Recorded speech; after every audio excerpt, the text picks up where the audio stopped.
Can you believe that video games have been around for about 50 years now? From arcade machines to virtual reality, we're talking about decades of innovation here.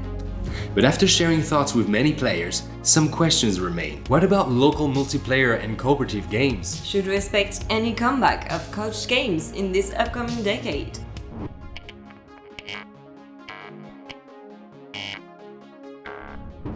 Hi everyone, and welcome to this video.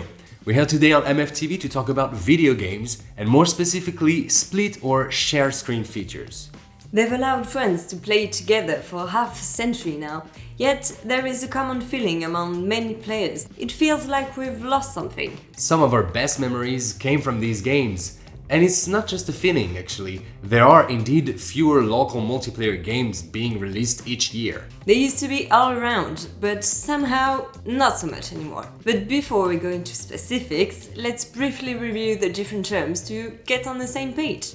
The essence of a video game is to manipulate images through a computer or another display device, an interface basically. Now, a multiplayer game means that people can play the same game. Most of the first video games were built this way, like Pong for example. It was not possible to play against the machine at first. Then, a video game can be played locally, online, through the internet, or both. For example, Mario Kart 8 features local multiplayer to play with your friends and family, and an online multiplayer mode to compete with racers around the world. But now you can play both locally and online, which means that you can play with someone at home while both racing online. Next, you will either be required to play in cooperation or in competition, and sometimes that depends on the game mode. For instance, games like Gears of War or Halo have a solo campaign that you can complete with a friend as a local cooperation. But they also include many local and online multiplayer modes. Then, within multiplayer games, there are different types of local gameplay. Split screen or shared screen. Finally, you might come across different terms such as couch gaming or couch games, and well, it's pretty self-explanatory. Alright, now we can get to the core of today's video. Although video games were introduced to the public during the 70s, people have been working on such projects since the 40s. Long before Counter-Strikes and League of Legends, we were simply trying to recreate existing games or sports. This is why most of the first video games were a simulation of either board or sports games. And guess what? Most of them were multiplayer games, and mostly shared screen if you followed up to this point. But to understand how and why everything escalated so quickly, you just need to put it into a larger context of World War II, Baby Boom, Cold War, globalization. Humanity's favorite pastime struck again, and this time everyone engaged in a race to research new technologies to claim their superiority. Hence, many progress were achieved during and beyond World War II. Everything happened so fast and mostly during the same period, so much so that suddenly flippers and slot machines were competing against arcades, while first consoles entered our homes. If you are interested in learning more about this topic, check out the links in the description below. It's interesting to see where it all came from.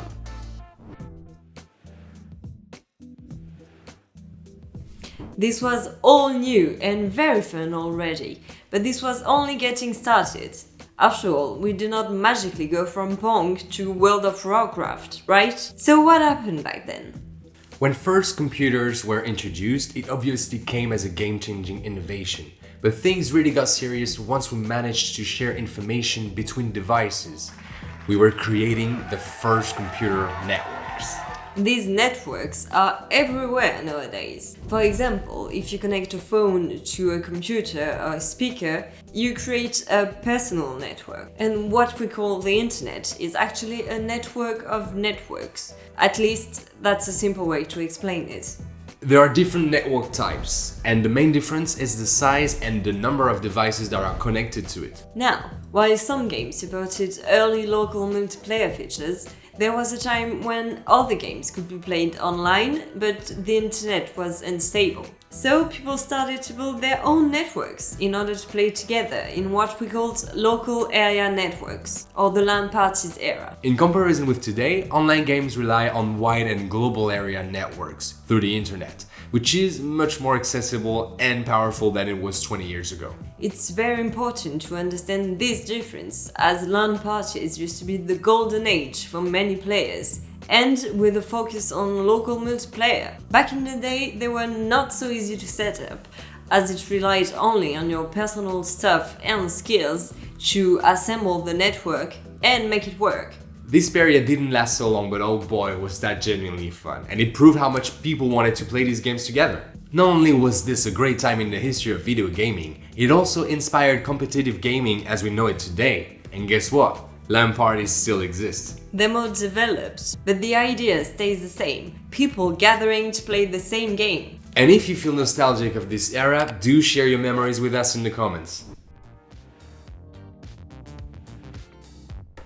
So we felt like 2020 was a good time to talk about so-called couch games. But when exactly did we stop making local multiplayer games? Historically, we can see that many games were developed and released to compete with others or because they were inspired. Same happened for consoles too. Naturally, this created trends, such as platformers at first, RPGs and then shooters and so on. Currently, Battle Royale games are trending, and so are augmented and virtual reality technologies. Another trend is about solo games. And don't get us wrong, there are some really good solo games out there, like what about BioShock or The Witcher? But let's admit that some games could be so much fun with a local multiplayer feature. But it's rather more a question of why than when. Of course, the internet radically changed our perspectives, and it has inspired developers to create more games for people to play online. But for those like us who enjoy couch games, we feel a bit left out. Yes, online multiplayer is a must-have, especially during times like 2020, when most countries were on lockdown. But what about people living under the same roof, with poor computer equipment, like us?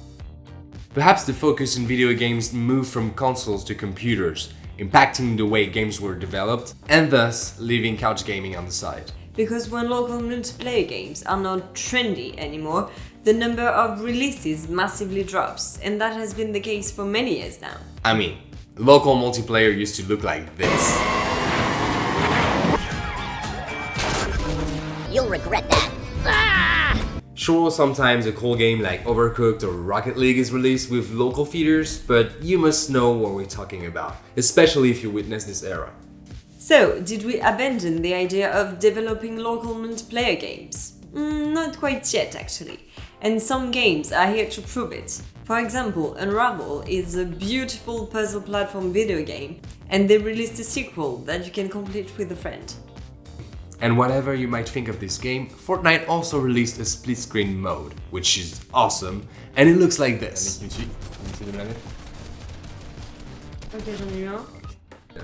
By the way, feel free to join us on Twitch for weekly live streams with countless activities. Born this way. So let us ask this one question. Should we make couch games a trend again? Definitely. But how could we? That is a different question.